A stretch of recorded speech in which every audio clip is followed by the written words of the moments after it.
जोहार फ्रेंड्स, जय सु, गुड मॉर्निंग, खुश खुश पास्का बासी पर्व। तो आप सब कैसे हैं फ्रेंड्स? मैं तो अच्छी हूँ और उम्मीद करती हूँ कि आप लोग भी अच्छे हैं। पास्का पर्व कल खूब मनाए और आज उसका दूसरा दिन है।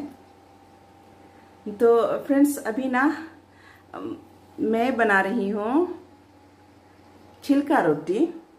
कल मैं बना रही थी ना, तो साक्षी को बहुत पसंद है छिलका रोटी, जो छेद छेद जिसमें होता है ना, थोड़ा बासी हो जाता है तो उसमें छेद छेद होता है, वो रोटी बहुत पसंद है। मैं कल बना रही थी, कल नहीं बना, पर फ्रेंड्स आज तो बना। ये देखिए कितना बढ़िया छेद है, स्पंज के जैसा, और इसे खाने में बहुत अच्छा लगेगा। तो देखिए यहाँ मैं बना करके रखी हूँ, और आज मैं ड्यूटी जाऊंगी ना तो कुछ ले करके जाऊंगी। और अभी बन रहा है, अभी बनना बहुत बाकी है। देखिए तो कैसे बनाते हैं, थोड़ा तेल लगा लेते हैं। बहुत आसान है इसको बनाना।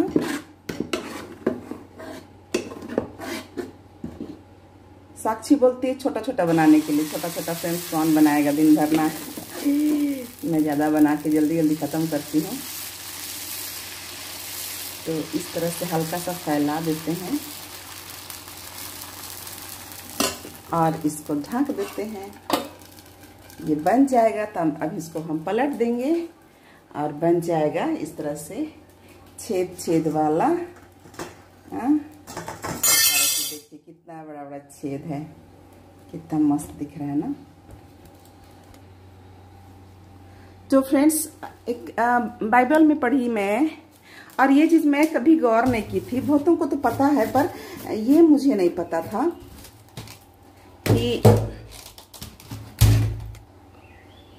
कि पास्का, जब इसराइलियों का पास्का हुआ तो उस समय लोग बेखमीर रोटी खाए और मेमना खाए और तीता साग खाए। तो फ्रेंड्स देखिए ये शनिवार के दिन ना हम लोग को ये तीता साग मिला। ये है मुचरी साग और इसको मैं उबाली हूँ। तो अभी मैं इसे सुखाने जाऊंगी। तो ये तीता साग है और हम लोग को ये किसी ने ला करके दिया। हम लोग बहुत खुश हुए, हम लोग संगा के साथ में, कि देखिए तीता साग हम लोग को मिल गया है। और पास्का के दिन इसराइलियों ने तीता साग खाया। तो उसे ही पता नहीं था, तो वो खोल करके देखती है कि सही में लिखा हुआ है तीता साग पात खाए थे लोग। बेखमीर रोटी और मेमना, भुना हुआ मेमना के साथ में तीता साग खाए थे। तो हम लोग को तीता साग मिल गया तो हम लोग भी खाए खुशी खुशी, क्योंकि फ्रेंड्स हम लोग ड्यूटी में रहते हैं तो हर प्रोग्राम अटेंड नहीं कर सकते हैं ना। तो देखिए ये तीता साग है और ये स्वास्थ्य के दृष्टिकोण से बहुत अच्छा है। ये बीमार जो होते हैं ना, उसको भूख नहीं लगती है, उनके लिए भूख जगाता है। ये एंटीऑक्सीडेंट है और पेट को साफ करता है, पेट का कीड़ा को मारता है। तो इस तरह से इसको लोग दवाई के रूप में खाते हैं। तो अभी मैं इसको ना धूप में ले जाऊंगी सुखाने के लिए, फिर इसको थोड़ा मिक्सी में ग्राइंड कर देंगे। उसके बाद टमाटर के साथ में चटनी खाएंगे फ्रेंड्स। गर्मी का दिन है ना, तो गर्मी का दिन में बहुत मसालेदार सब्जी सब खाने का मन नहीं करता है। तो खाने का मन नहीं करता सब्जी सब गर्मी का दिन में, तो दाल भात, पानी भात के साथ में इसको टमाटर का चटनी बना के खाया जाता है। तो ये अच्छा लगता है।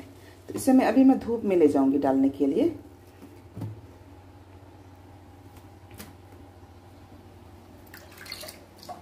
अब ये मेरा छिलका रोटी भी पलटने लायक हो गया।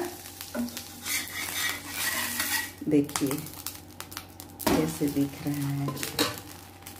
तो इसको भी धूप में सुखाने के लिए ले जाना है, फिर जल्दी जल्दी तैयार हो जाना है, फिर ड्यूटी भी जाना होता है फ्रेंड्स। महिलाओं को ना बहुत सारे काम निपटाने होते हैं और जल्दी जल्दी निपटाने होते हैं। इसे मैं ऐसे धूप में रख दूंगी और ये सूख जाएगा। तो थोड़ा सा इसको सिलौट में भी पीसा जा सकता है, मिक्सी में नहीं किए ग्राइंड। तो मैं इसको काटी नहीं थी, मैं ऐसे उबाली हूँ। सूख जाना चाहिए। आजकल बहुत कड़क धूप है फ्रेंड्स, सूख तो जाएगा ही।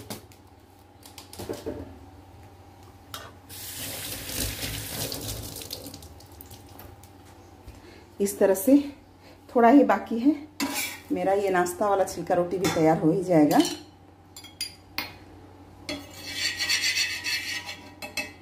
मैं इसका आंच कम कर देती हूँ और अभी डाल करके मैं जाऊंगी छत पर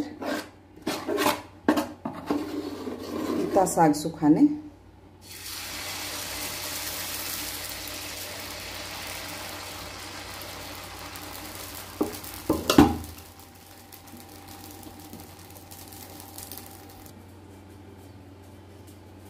तो फ्रेंड्स, मैं आप लोग को एक बहुत रोचक किस्सा बताऊंगी और एक पुराना गीत भी बताऊंगी जिससे आप होंगे। तो फ्रेंड्स, जब इस्राएलियों ने फिरौन राजा हार गए, अब वो झुक गए। अब उन्होंने मूसा को आदेश दे दिया कि जाओ अपने लोगों को ले जाओ, मरुभूमि में ले जाओ और अपने प्रभु की पूजा करना। तो ऐसा बोल करके वो लोग बताए थे उसको कि हम लोग मरुभूमि में जा करके हम लोग पूजा करना चाहते हैं अपने ईश्वर की, अपने प्रभु की, इस तरह से। तो फिरौन राजा छुट्टी दे देते हैं। तो लोग तैयार तो थे ही कि मेमना सब रखे थे और पहन ओढ़ करके तैयार थे कि कब आज्ञा मिलेगा और हम लोग जल्दी जल्दी जल्दी जल्दी हम लोग गुलामी से निकल करके हम लोग जाएंगे मिस्र देश की ओर। तो आदेश मिल जाता है, आज्ञा हो जाती है। तो सारे लोग बेखमीर रोटी खाते हैं और तीता साग खाते हैं और मेमना खाते हैं और जाने के लिए तैयार हो जाते हैं। तो जाने से पहले ना ईश्वर ने बोला था कि अपने आस पड़ोस के लोगों से सोना, गहना, चांदी और कपड़े मांग लेना। तो सब इस्राएली लोग मिस्री महिलाओं से और पुरुष लोग से वो लोग सोना चांदी मांगते हैं और कपड़ा लत्ता मांगते हैं। और उस समय तो मिस्री लोग को डर था ना कि अगर इन लोग को हम लोग जल्दी से यहाँ नहीं हटाएंगे तो हमारे पलौटे तो मर गए और हम लोग भी मर जाएंगे। तो डर से वो लोग ना जल्दी जल्दी थे, भाई लो, तुम लोग को जो जो चाहिए लो, लेकिन हम लोग को बख्श दो, हम लोग को छोड़ो, जल्दी तुम लोग निकल करके जाओ, इस तरह से। तो लोग खा पी के जब जाने लगते हैं तो बोला जाता है कि उसमें से कोई लोग बीमार नहीं थे, सारे मजबूत हो गए थे, ऐसा बोलते हैं। तो पता नहीं क्यों ईश्वर ने तीता साग खाने के लिए बोला, शायद स्वस्थ रहने के लिए होगा। तो जब इस्राएली लोग जा रहे थे तो लाल सागर पहुंचता है वहां पे। भाई अब लाल सागर है तो पार कैसे किया जाए, उनके सामने सामान है, बच्चे हैं, बूढ़े हैं, जानवर भी, सारा कुछ को लोग लेकर के जा रहे थे। और वहां पे आकर के रुक जाते हैं फ्रेंड्स। तो एक फिर पीछे से फिरौन की सेना भी आने लगती है। उनको एहसास होता है कि अरे हम लोग इनको छोड़ दिए, लोग गुलाम थे, हमारा सारा काम इन लोग करते थे, अब हम लोग का काम कौन करेगा, चलो इन लोग का पीछा करो बोल करके फिरौन सेना फिर पीछा करने लगती है। तो इस पर बहुत सुंदर सा गीत है। लाल लाल समुद्र किनारे इस्राएल का दतिया वै, लाल लाल समुद्र किनारे। अब इस्राएली लोग ना पीछे मुड़ करके देखते हैं कि फराव सेना आ रही है घोड़े पर सवार होकर के। अब उनको तो चिंता हो गया, भाई हम लोग फिर से पकड़े जाएंगे, फिर हम लोग गुलामी की जंजीर में चले जाएंगे, फिर हमारे साथ बुरा व्यवहार बर्ताव किया जाएगा, ऐसे बोल करके लोग डर जाते हैं और रोने लगते हैं, घबरा जाते हैं। तो इसी पर है लाल लाल समुद्र किनारे इस्राएल का दतिया वे, लाल लाल समुद्र किनारे। ये मूसा से कर पीछे इस्राएल का दतिया वे, लाल लाल समुद्र किनारे। इस्राएल का दतिया वे, लाल लाल समुद्र किनारे। आगे आगे आगे आगे इस्राएल से कर पीछे फराव सेना, आगे आगे इस्राएल से कर पीछे फराव सेना। इस्राएल का दतिया वे, लाल लाल समुद्र किनारे। इस्राएल का दतिया वे, लाल लाल समुद्र किनारे। तो फ्रेंड्स,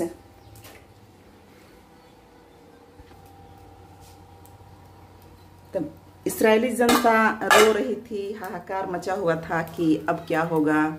हम लोग मिस्र देश से निकल करके तो आए, लेकिन यहाँ आकर के हम लोग फंस गए समुद्र के किनारे। अब फराव सेना आएगी और हमें फिर से वापस ले जाएगी। और वैसे तो वहाँ पे हमें बहुत सताया जाता था, वहाँ खाना पीना नहीं मिलता था, बेगारी किया जाता था, हमारे बच्चों को मार दिया जाता था। अगर हम लोग वापस चले जाएंगे मिस्र देश तो मतलब उनकी कल्पना भी वो लोग नहीं कर सकते हैं कि लोग कितने सताए जाएंगे, फिर कि मारे जाएंगे, कि क्या होंगे। उन्हें घोर चिंता हो गई कि लोग हाहाकार रोने लगे कि अब तो हम लोग फिर पकड़े जाएंगे फराव सेना से, फिर हम लोग गुलामी की जंजीर में फिर से जकड़े जाएंगे और पहले से ज़्यादा जकड़े जाएंगे। तो रोने लगते हैं। तो मूसा क्या बोलते हैं, वो पत्थर पे खड़े हो जाते हैं, सबको सांत्वना देते हैं कि तुम घबराओ मत, मतलब प्रभु हमारे साथ में हैं, वो हमें कभी नहीं छोड़ेंगे। तो क्या है ना, वो दिन को बादल बन करके इसराइलियों का अगुवाई करते थे और रात में बिजली का खंभा बन करके वो रास्ता दिखाते थे। तो इसराइली ना रात और दिन चलते थे, क्योंकि उनको गुलामी से निकलना था ना फ्रेंड्स। कितने साल वो गुलामी किए थे, 200 की 400 साल गुलामी था उनका। तो वो निकलना था तो रात दिन चलते थे। तो ईश्वर उनकी अगुवाई करते थे। तो मूसा ना वो फिर ईश्वर से दुहाई करते हैं कि अब मैं क्या करूं। तो ईश्वर उन्हें बोलते हैं, बादलों से आवाज आती है कि बोलते हैं कि मूसा तुम घबराओ मत, कि तुम अपना छड़ी उठाओ और लाल सागर पर रखो। तो मूसा ऐसे करते हैं, वो तनिक भी नहीं हिचकिचाते हैं, विश्वास करते हैं। और वो वही लाठी ना जो फिरौन के सामने उन्होंने रख दिया था और वो सांप बन गया था, तो वही लाठी को उठाते हैं और लाल सागर पर रखते हैं। सागर आंधी आती है फ्रेंड्स, सागर 2 टुकड़ों में बढ़ जाता है। ये तो बहुत बड़ा ये चमत्कार है ना, ईश्वर का साक्षी है कि ईश्वर अपने लोगों की फिक्र करते हैं और उनके लिए कुछ भी कर सकते हैं। वो समुद्र ही क्यों ना हो, समुद्र को बांट करके वो अलग अलग कर देते हैं, बीच में सूखी भूमि हो जाती है और वहां पे इसराइली लोग जल्दी जल्दी जल्दी जल्दी पार होते हैं। तो जब इसराइली लोग पार होते हैं ना लाल सागर में, तो वो बादल बीच में आता है इसराइली और फराव सेना के बीच में, क्योंकि ये तो पैदल चल रहे थे ना, घोड़े गधे में चल रहे थे। और फराव सेना तो घोड़े पर, उस सेना तो सेना होती है ना, वो स्पीड में पहुंच जाती, पकड़ लेती। तो उसके लिए भी ईश्वर ने व्यवस्था किया था। वो बादल बन करके थे बीच में। तो जो बादल था ना, तो इसराइली की साइड में था ना, वो रोशनी दे रहा था, और जो फिराव सेना के साइड में वो अंधेरा दिखा रहा था। तो उनको ना इसराइलियों तक पहुंचने में दिक्कत हो रही थी। और बीच में तो उनका जो रथ का जो पहिया था, रथ जो था उसका पहिया भी दर्द हो जा रहा था। तो फिर सेना को काफी परेशानी हो रही थी, वो लोग पहुंच नहीं पा रहे थे इसराइली सेना के पास, इसराइली लोगों के तक पहुंच नहीं पा रहे थे। वो सेना होते हुए भी ईश्वर उनको साथ दे रहे थे इसराइलियों को। तो फिरौन सेना ये भी स्वीकार करती है कि जो इनका ईश्वर है ना, ये इनको मदद कर रहा है और हमें परेशानी में डाल रहा है कि इनको हम पकड़ ना पाए।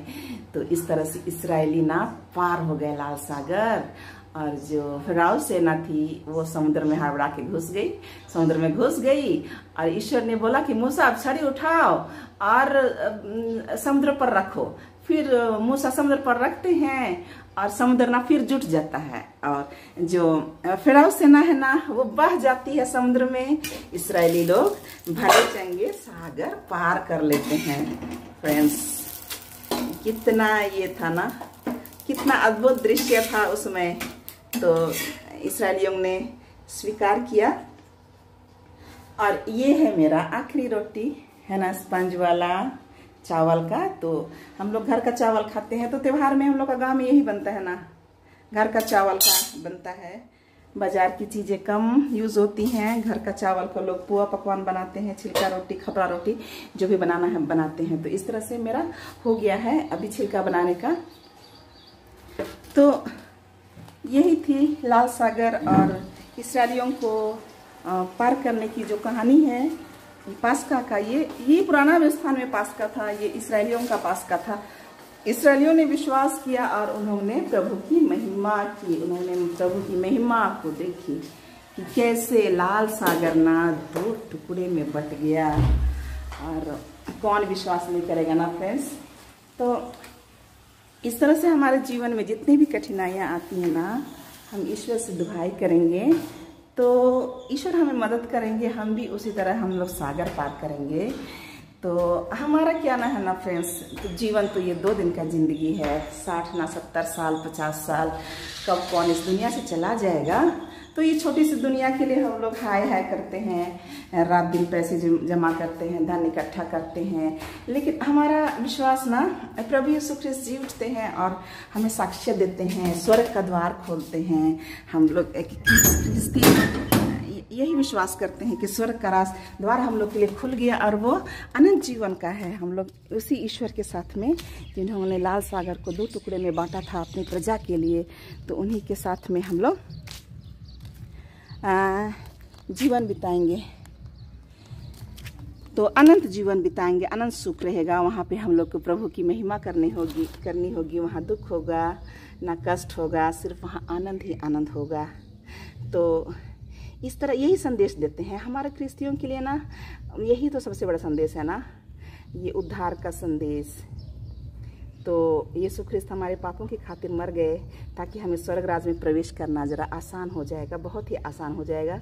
हमें सिर्फ उन पर विश्वास करना है, आंखें बंद करके विश्वास करना है। तब विश्वास के द्वारा हम लोग स्वर्ग में जाएंगे और अपने बुरे जिंदगी जितने पाप हैं वो, मैंने अनजाने में तो गलतियां होती है फ्रेंड्स, तो उसके लिए हमें पश्चाताप करना है, लेकिन जानबूझ के हमें फिर पाप में नहीं डूबना है। तो यही संदेश था पास्का का। तो फ्रेंड्स ये तीता साग मैं सूखने के लिए छोड़ दी हूँ, है ना। और अब मैं तैयार होकर के जाऊंगी ड्यूटी।